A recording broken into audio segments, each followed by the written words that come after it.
Hey guys, thanks for tuning in. Today I wanted to make a video talking to anybody out there that wants to start their own company. I've ran my own company for the past 13 months. This video is not really going to talk about strategy, mindset. It's more just some of the things you need to do in the beginning, some of the first couple steps you need to do to get your company off the ground and to make your job a lot easier.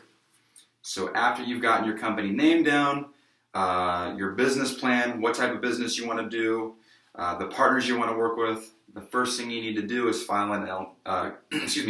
to create an entity. This can be an S corp, a C corp, a sole proprietorship, an LLC. There's many different types of entities. Personally, I'm a single business owner. I chose to form an LLC. This may not be the best option for you, depending on what kind of business you're running, how many partners you have, etc. Talk to a lawyer, do your own research online, figure out which one is the best for you.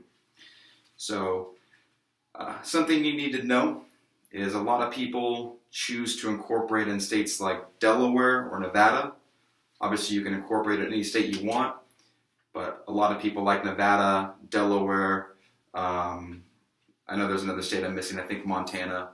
A lot of people like to incorporate in these states because of how business friendly they are, laws, rules, regulations, taxes, systems, etc. Personally, I filed in Delaware. A lot of companies file there. Apple's filed there. Tons of companies have filed there. However, if you're looking to incorporate in a state that you're not located in, me for example, I'm based in California. I incorporated in Delaware. If you're doing this, you need to find a registered agent. A registered agent is someone who acts on your behalf, whether it's a business, a person. They act on your behalf in the state that you're doing your business in or you're incorporated in. Me, like I said, I'm based out of California. I incorporated in Delaware. So I hired a registered agent called Harvard Business Services. There's tons out there. Do your own research. I've been with these guys for 13 months. Been happy. The way that it works, you pay them $50 a year, and they act on your behalf in the state that you're incorporated in. As far as forming my LLC, I didn't really understand what I was doing. I knew that I wanted to incorporate in Delaware. I knew I wanted an LLC, but I couldn't really figure out how to do it online, and I was kind of in a rush to get it going. So I actually hired Harvard Business Services to form my LLC for me. I think I paid them about $175, and 2 days later they emailed me with my seal. You don't have to take this route. I did it for simplicity. There's a lot of websites you can go on to and form it from there. But the way that I did it was, once again, I incorporated in Delaware. I hired a registered agent, and I paid them to get my company started for me. So all in all, to get the company started off the ground, to get my seal, to make it official, it was about $225 off the bat. So it got done in about 2-3 days, and I was off and running, and I was excited. Second thing I did is I got my EIN. It's your employee identification number. This is basically like your company's social security number. Every company needs to have it unless you're basically just doing the company in your own name. The way to get this, I believe it was free. If not, it was like $20, $30, $40. I can't really remember. But you want to go to the IRS website. I believe it's www.irs.gov, or just type in EIN on Google. Pretty quick, pretty simple, and once you get that going, the next thing I did is I went and got a bank account. Personally, I use Chase Bank. Really no specific reason. I had a couple of friends that use them for their businesses. I liked the banker when I met him. He made it pretty simple to get started and going. I believe I had my company card that day with my name on it, company name. That got me pretty excited. Do your research. There's tons of companies out there. But once again, I use Chase Bank. Been happy with them. No problems there. Small tip, something you need to do is you need to form your own email. Obviously, so you can compartmentalize stuff you need for your business compared to what emails you have personally. The last thing you want to do is get an important business email sent to your personal email, and it gets lost and never found again. Be professional. You don't want your email being shotgundaddy69@aol.com. Obviously, that doesn't look very professional when you're talking to clients, vendors, etc. There's many different places you can go. I believe you can go to GoDaddy.com. Many different places where you can buy domains and you can form your own email accounts for you and for several employees. An email, for example, would look something like tomsmith@marthascookies.com. It looks very professional if you add your name in there and then at your business name. So pretty simple. You want to do that pretty quick just so you can kind of categorize emails and add a little bit of professionalism and just make it easier for you. Something that basically almost every company needs, depending on what you do, is insurance. For my alarm company, I had to get $1 million insurance. I did some shopping around. I asked some fellow business owners who they went to, got some quotes. There's many different companies that offer business insurance. I believe State Farm does it. I'm sure Geico, Farmers. I'm sure there's hundreds of companies out there that can offer it for you. I chose a small company that specializes in alarm insurance that I was recommended to by a friend. But for other types of companies, do your own research, get quotes. Insurance is something you're really going to need depending on what you do though. Last thing you want to do is to have a problem with a customer and find out you're not covered for certain things. So when you do get insurance, make sure you read the fine print and truly understand what you are covered for, who you're covered for, are your employees covered, are your subcontractors covered. Basically make sure you fully understand what's covered.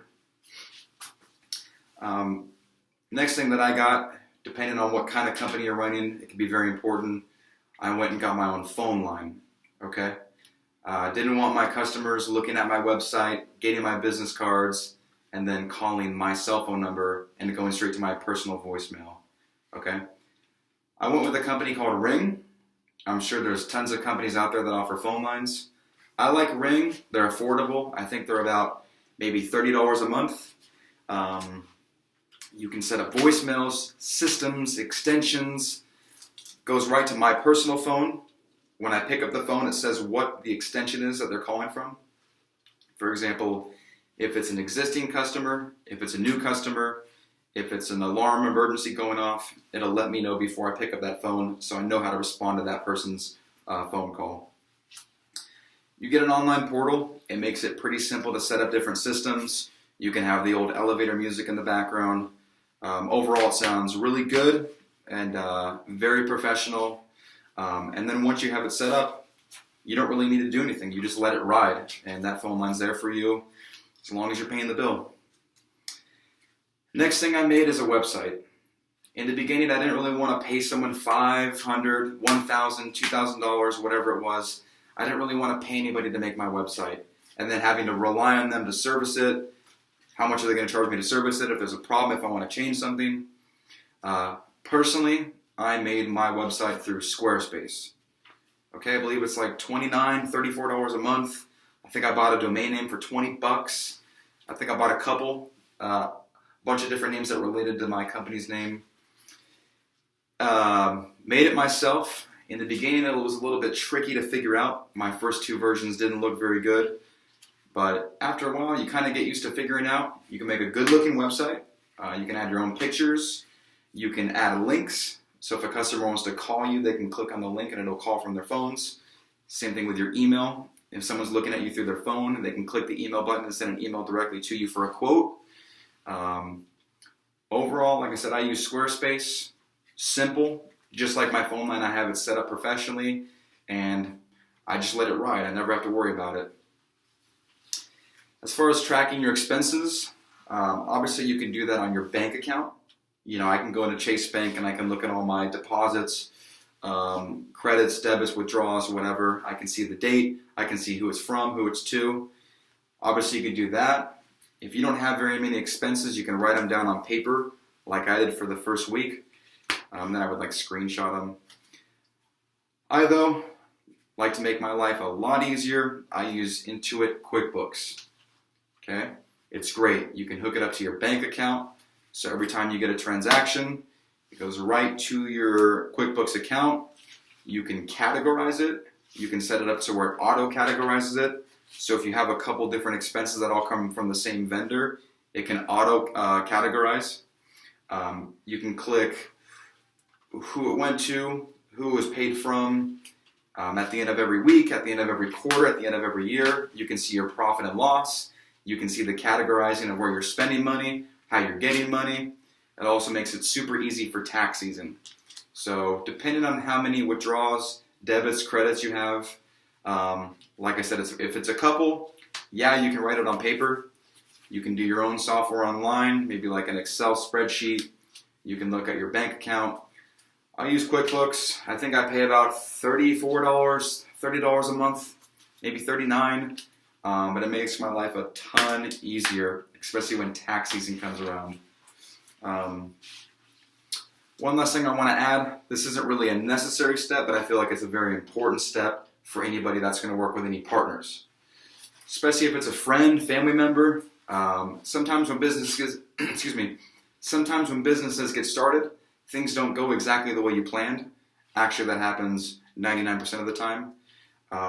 If you're working with a partner, something I recommend you do immediately, not a month later, not a year later, not once you start making profit, but as soon as you can, sit down with your partner or partners, draft something up, go to a lawyer, and get an owner agreement written out. You want to include who holds what equity percentage, profit sharing, who gets how much profit sharing, responsibilities, who's in charge of what, expectations, what happens if the company goes bankrupt, what happens if the company, or what happens if your co-owner splits on you. Last thing you want to do is you want to sign an agreement giving your co-owner 30% equity, 30% profit sharing, and they just up and leave.